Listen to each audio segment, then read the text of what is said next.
നമസ്കാരം. വാൽക്കണ്ണാടിയിലേക്ക് മാന്യ പ്രേക്ഷകർക്ക് ഒരിക്കൽ കൂടി സ്വാഗതം. വളരെ വ്യത്യസ്തയായ ഒരു അമേരിക്കൻ മലയാളിയാണ് ഈ എപ്പിസോഡിൽ വാൽക്കണ്ണാടിയിലൂടെ അതിഥിയായെത്തുന്നത്. ലോക സാമ്പത്തിക കേന്ദ്രമെന്നറിയപ്പെടുന്ന ന്യൂയോർക്കിലെ വാൾ സ്ട്രീറ്റിലുള്ള ട്രിനിറ്റി ചർച്ച് ചരിത്രപരമായി വളരെ പ്രാധാന്യമർഹിക്കുന്ന ഒരു ആത്മീയ കേന്ദ്രമാണ്. ഏതാണ്ട് അമേരിക്കയുടെ ചരിത്രത്തോളം പഴക്കവും പ്രാധാന്യവുമുള്ള ഒരു ക്രിസ്ത്യൻ ദേവാലയമാണിത്. ഈ ദേവാലയത്തിൻ്റെ ഡയറക്ടർ ഓഫ് ജസ്റ്റിസ് ആൻഡ് റീകൺസിലേഷനായി പ്രവർത്തിക്കുന്നത് മലയാളിയായ റവറൻ വിനി വർഗീസ്. ശ്രീ കോരിസൺ വർഗീസ് നടത്തുന്ന ഈ അഭിമുഖം നമുക്ക് ശ്രദ്ധിക്കാം. വാൽക്കണ്ണാടിയിലേക്ക് ഏവർക്കും ഒരിക്കൽ കൂടി സ്വാഗതം. ലോകത്തിൻ്റെ സാമ്പത്തിക ക്രമങ്ങൾക്ക് ചുക്കാൻ പിടിക്കുന്ന ന്യൂയോർക്ക് സിറ്റിയിലെ വാൾ സ്ട്രീറ്റിൽ സ്ഥിതി ചെയ്യുന്ന ട്രിനിറ്റി ചർച്ചിലാണ് ഇന്ന് ഈ സെഗ്മെൻറ്റ് തയ്യാറാക്കുന്നത്. അമേരിക്കയുടെ ചരിത്രത്തിലെ ഏറ്റവും പ്രധാനപ്പെട്ട ഒരു ഭാഗം വഹിക്കുന്ന ഒരു ചർച്ചാണ് ട്രിനിറ്റി ചർച്ച്. വാൾ സ്ട്രീറ്റിനെ പറ്റി എല്ലാവർക്കും അറിയാമെങ്കിലും അമേരിക്കയുടെ ഒന്നാമത്തെ പ്രസിഡന്റ് ജോർജ് വാഷിങ്ടൺ, അദ്ദേഹം വാൾ സ്ട്രീറ്റിലുള്ള ഫെഡറൽ ബിൽഡിങ്ങിൽ സത്യപ്രതിജ്ഞ ചെയ്ത ശേഷം നടന്നു വന്ന് പ്രാർത്ഥിച്ച ചാപ്പൽ സെയിൻറ്റ് പോൾസ് ചാപ്പൽ ഈ ട്രിനിറ്റി ചർച്ചിൻ്റെ അനുബന്ധമായിട്ടുള്ള ചാപ്പലാണ്. ഈ ചരിത്രപ്രധാനമായ ദേവാലയത്തിൻ്റെ ചുക്കാൻ പിടിക്കുന്ന ഒരു മഹത് വ്യക്തി റവറൻ വിനി വർഗീസ്, ഒരു മലയാളി ഇതിൻ്റെ സാരഥ്യം വഹിക്കുന്നു എന്നുള്ളത് വളരെയധികം സന്തോഷം തരുന്നൊരു കാര്യമാണ്. ഇന്ന് ഈ സെഗ്മെൻറ്റിൽ റവറൻ വിനി വർഗീസ് തൻ്റെ ജീവിതവും തൻ്റെ കാഴ്ചപ്പാടുകളും നമ്മോടൊപ്പം പങ്കുവയ്ക്കുന്നു. Welcome to the Valkkannadi. Thank you. It's a proud moment that one of us, like Indian Malayali, is heading one of the topmost churches in Manhattan, Lower Manhattan, in the Wall Street, and the Trinity Church is very famous due to numerous reasons. This church have a lot of history and a very good ambience. It's resemblance with somewhere you go to a temple in Tamil Nadu, so you can see the darkness, the pitch darkness. The ambience is very good. So you can just speak up your mind to God. Yeah. So tell us this story about this church. So I'm one of the priests here. There are a lot of priests at Trinity Church. Our rector is Bill Lupfer. Trinity Church was founded 230 years ago when the English came to New York. So the Dutch were already here, and there were indigenous people here, and the colony was just the very bottom of Manhattan Island. And so what is now Wall Street was actually a wall. And so this little bit of Manhattan underneath was the settlement, and all the rest was forest. And the little colonists at the bottom were terrified of all the indigenous people in all the rest of this thing, and they traded with them. So this little swamp at the bottom with a wall. Mostly the Dutch trading, right? The Dutch, yeah. It was just this little tiny, if you look at the map, just a tiny little settlement, not even a mile of width. And so the Dutch were here. Peter Stuyvesant was the last Governor General.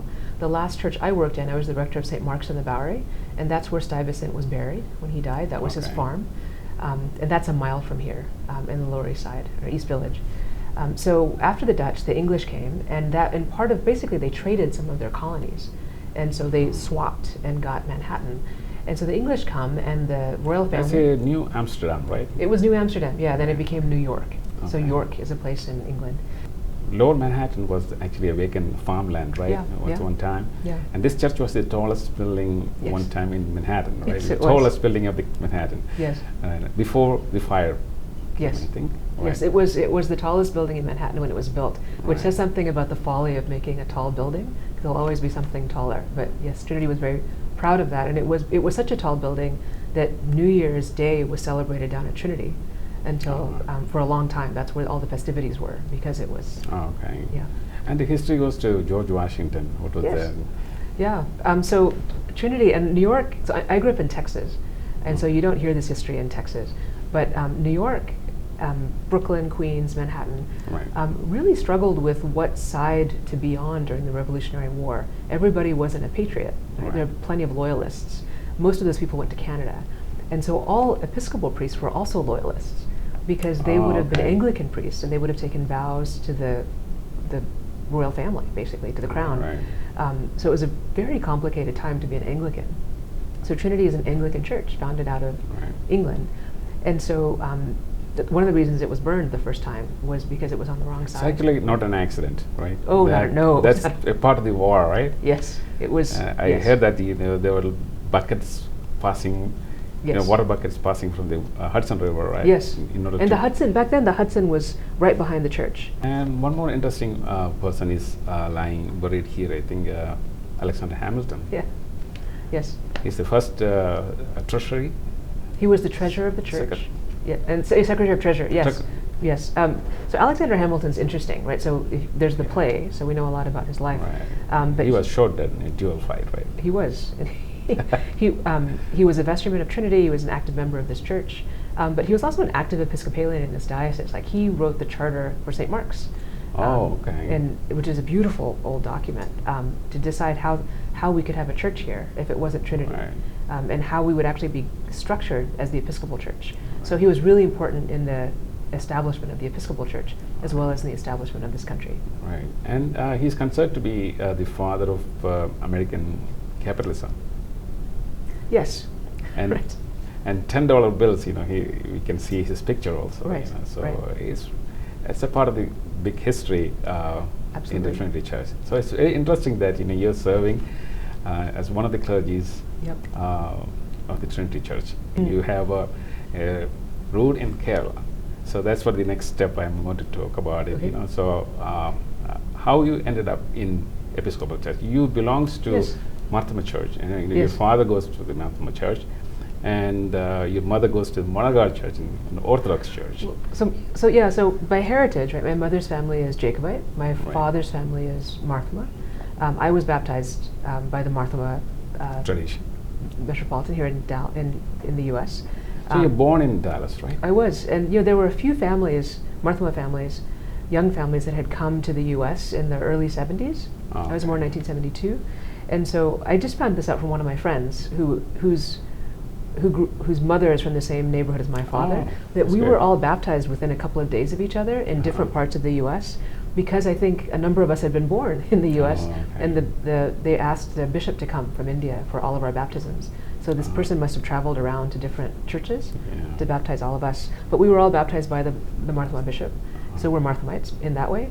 But I grew up in Dallas, and so when I was growing up in the 70s, the Marthama Church, the Jacobite Church, the CSI communities were all establishing their first churches. Oh, okay. And so in the course of that, when I was little, we went to CSI and Marthama congregations that were one. They met together. Right. And then when they became different congregations, my family chose to go to the CSI congregation. Oh, So okay. I grew up from like 11, 12 or so in a CSI congregation in Dallas. Okay. And so having grown up in a CSI congregation, when I went to college, there was an Episcopal chaplaincy. And my father, when he came to university here, his Marthama priest told him he should go to the Episcopal Church because there were no Indian churches here. So he went to school here in New York? My father did, in the U.S. Oh, okay. Yeah. And so same when I went to school, the Episcopal Church seemed to me like the place I should go.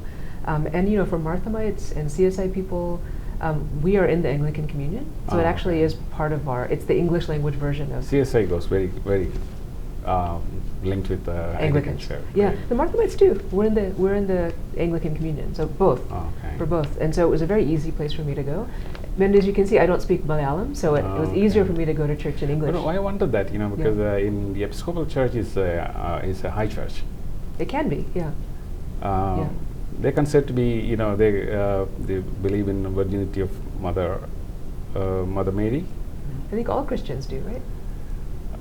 No? Yeah, it's more the Protestants. I don't, Oh, they yeah, doubt they about do. it. So the Yeah. Oh, I see. You mean in kind of observing the holiness of Mary? Right. Yeah. Absolutely. Yeah. and believe in saints. Yes. So what about the position Episcopalians? Yeah. You know what's interesting about the Episcopal Church? Is there's a breadth of belief within the church. There are Protestant Episcopalians that would not have a devotion to Mary, that would believe that saints are good examples, but wouldn't have any devotion to that, that would not maybe celebrate Eucharist every week. And there are very high Anglicans that really are probably more formal than Roman Catholics. There's a lot in between. And most of us in the American church are in the broad church tradition, which has some of both. So kind of a a Protestant rationality to our Christianity, Right. but a pretty high devotion to liturgy, like that we're very sacramental and ritualistic in our practice. But you're not offensive to the mediating with the saints and all those things, right? I feel Yeah, like not your yeah, position. yeah. I mean the church position. Oh no, not at all.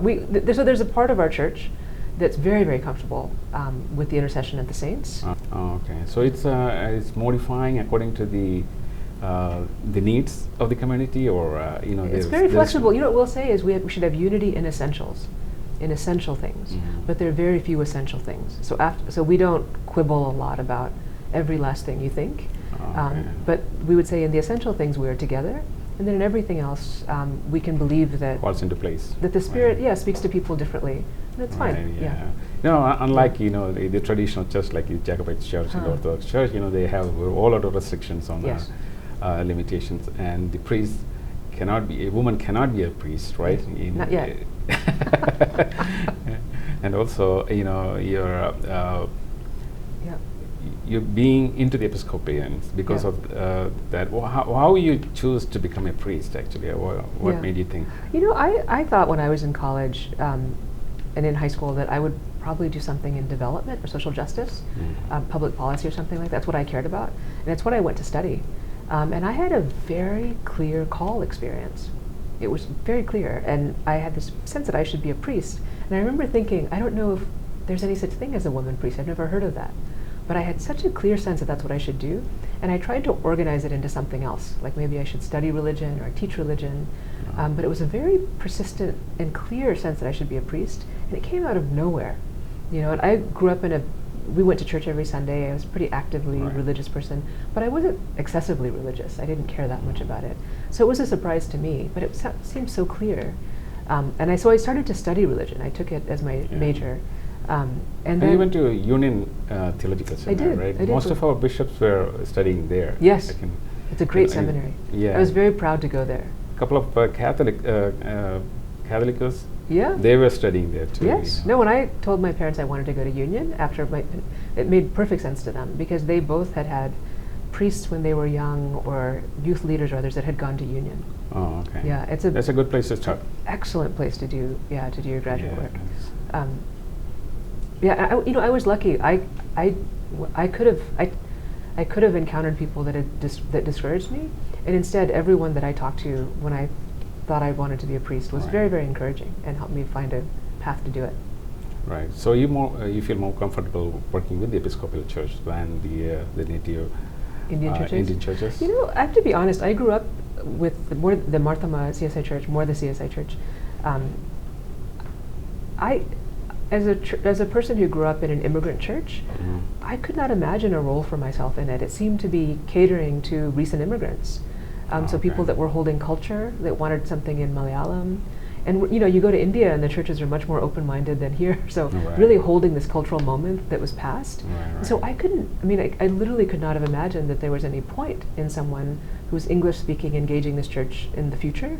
So some of my Marthama friends, who are men, who are Marthama priests, went to their church, went home, went to Kottayam to go to seminary, and came back as Marthama priests. And frankly, there was a path for them, right? And I think because there wasn't a path, it didn't even occur to me to fight that. Though technically in the Marthama church, they can ordain women.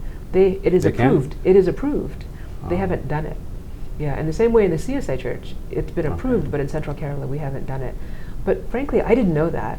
And it just didn't even occur to me that I would have any voice or space in that church, even though it was my church of heritage. I wonder if I was a man, if I would have thought differently, but it just never occurred to me. And I was going to Episcopal churches as a student, and then if I talked to someone there, it made perfect sense to them that I could pursue a vocation. So frankly, it was easy. I didn't have to change my tradition. I didn't have to renounce anything or join anything because we're already in communion. Because if I had to renounce something, I don't think I would have done it, because I could not renounce my heritage, right? But I didn't have to, and so it seemed to follow very logically for me. And I was listening to your sermons. You have interesting sermons in the YouTube and all. Thanks I for was just listening. passing to a couple of sermons, and you were talking about the Periyar River, and you're very fond of Kerala, I think. Absolutely.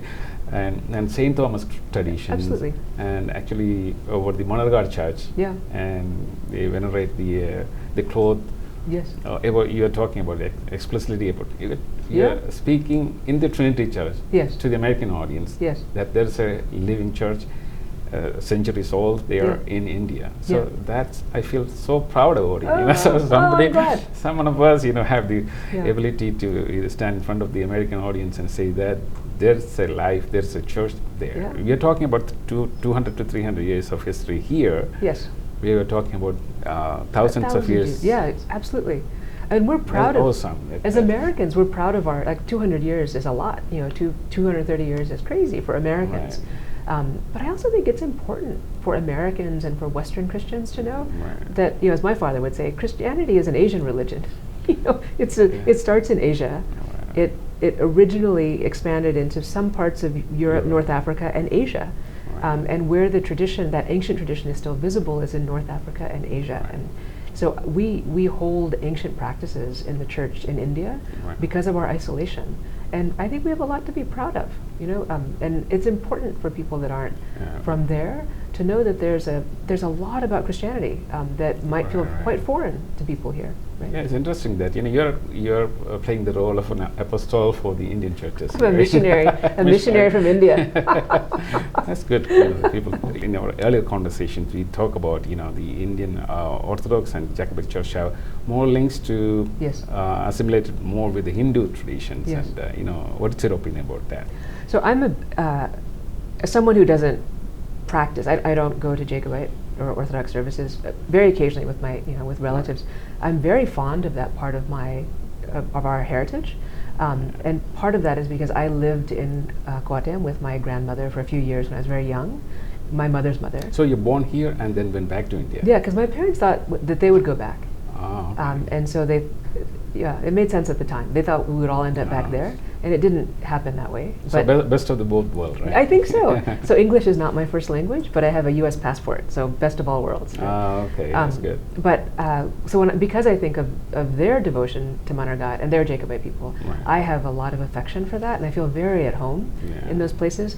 But I think the thing that's important to know, because Marthamites will say this, CSI people will say this, that Jacobite or Orthodox people are too assimilated, that it's too much like Hinduism or too Indian.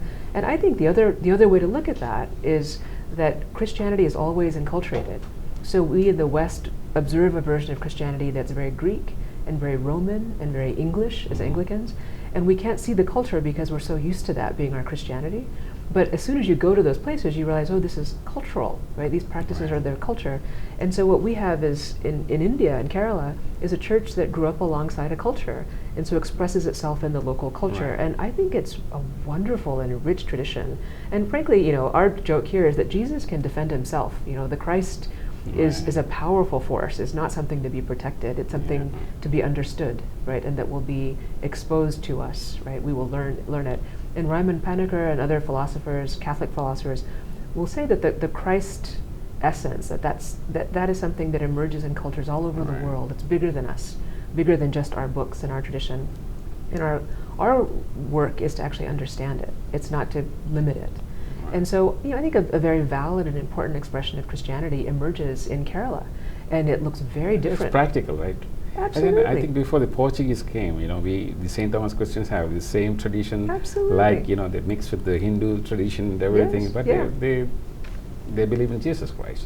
So that doesn't make any difference for them I at think the it's time. wonderful. I think it's actually wonderful. Like, why should they know how to do something that only Romans do in Kerala, right?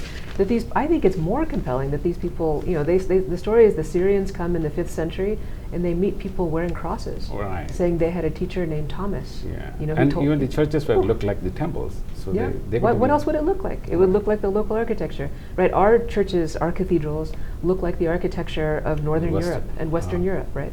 And they're basically replicating their forests. So those are all pagan images as well, right? So all of us are enculturated. The problem I think that we have in Western Christianity is that Western Christianity is seen as not enculturated, but all the rest of us are enculturated. And I would say Christianity is always enculturated, and when it's not, it's colonial, or it's imperial, and that's a problem. When I just read somewhere that when you are in the college, you are an activist, right? That's sort of. So you face racism also. Yeah. when you were young. Sure. Yeah, Yeah. I heard about the story that you went with your dad and in the shop at the time the Ku Klux Klans were. Yeah. So I would say I grew up in Texas, which is and when we came to, my parents came in 1970, so the Civil Rights Act was in the 60s, and that Asian Americans came here because of the Civil Rights Act, right? We were allowed to come because black people fought for their rights in this country, which then changed immigration legislation, so more Indians could come, right? So we're all part of that movement together. So it meant that when we came, there weren't a lot of other people in our communities that were not white, know? And so I remember seeing a Klansman in his full garb handing out flyers at a strip mall, and we had to drive by on the way, and I don't know that it had to do with any of us, but I suspect what it had to do with is that there were people that weren't white that were in his community, right? So you were so young at the time, right? I remember seeing it. The reason I preached about it was I don't remember, I didn't even know I was supposed to be afraid because my father was not afraid. Like he didn't turn away. We didn't go. We went to the store we were going to, and we stayed there. And he went, the reason I preached about it is that we decide who we are. All of us decide who we are, right? But I remember seeing it because it was so weird. It was such a weird outfit. I think I figured out later what it was. I'm pretty sure I didn't ask my father about it, but I remember very clearly that we drove by it. It's we're in a little shopping center. It was the only Indian grocery. It was the first one. I remember we used to go because it was a new Indian grocery. It was Mr. Sharma's store. And I remember we parked the car and we stayed there. And my dad talked to Mr. Sharma. We stayed there for a while. And I think I North suspect, Indian, right? Yeah, but I suspect it's why we stayed is that guy, my dad knew what that was. I didn't know what it was. And it's part of how I learned how to be an American is we don't let people fight, we don't let people scare us. To be active. It's just a person. Yeah. All right. Yeah, that's good that but, you are very active now with the global initiatives of the Trinity Church. And what are the programs you have? It's so interesting, right? So what we get to do is Trinity Church has a lot of money because of where we sit and how we have used our resources over time and invested them. It's a place with just an enormous amount of resource.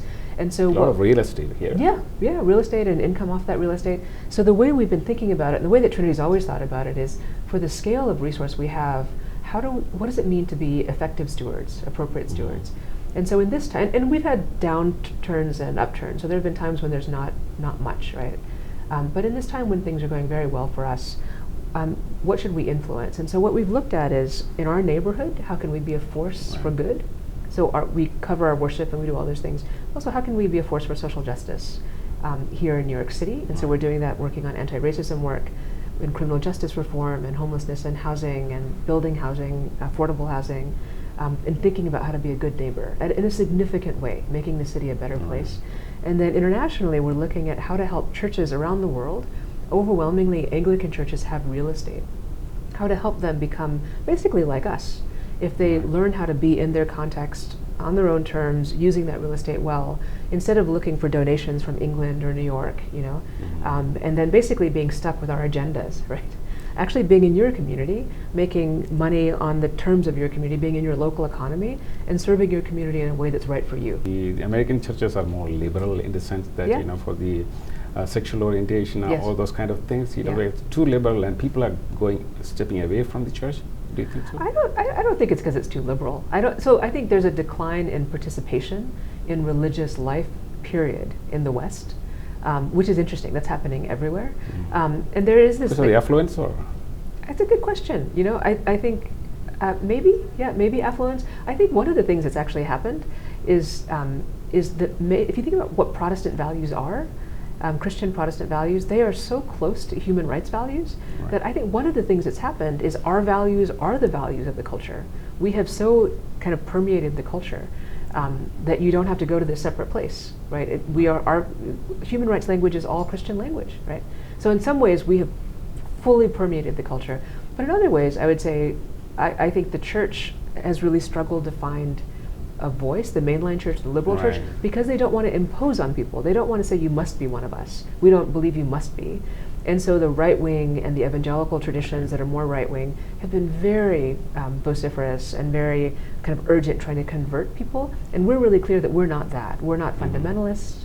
We're not hateful of other traditions. We're not judgmental.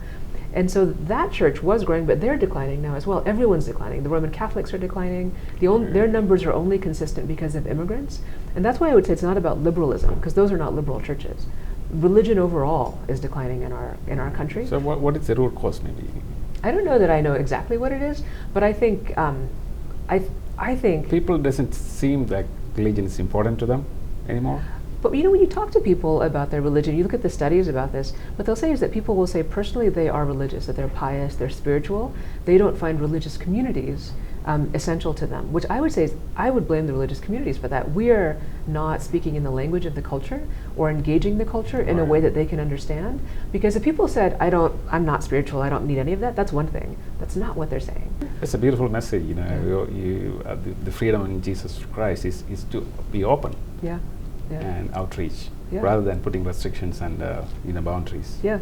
Yeah, That's my sermon. That's all I have. I listened to many of his sermons, and that's quite interesting. And actually, you put a lot of philosophy and thoughts into it. So I think the American public is going to be listening to you more. And thank you for your time and sharing with us. Yeah. And I wish you good luck with all your endeavors in the global sphere and in your parish work. Thank you. Thank you for the So conversation. Nice to meet you. Yeah.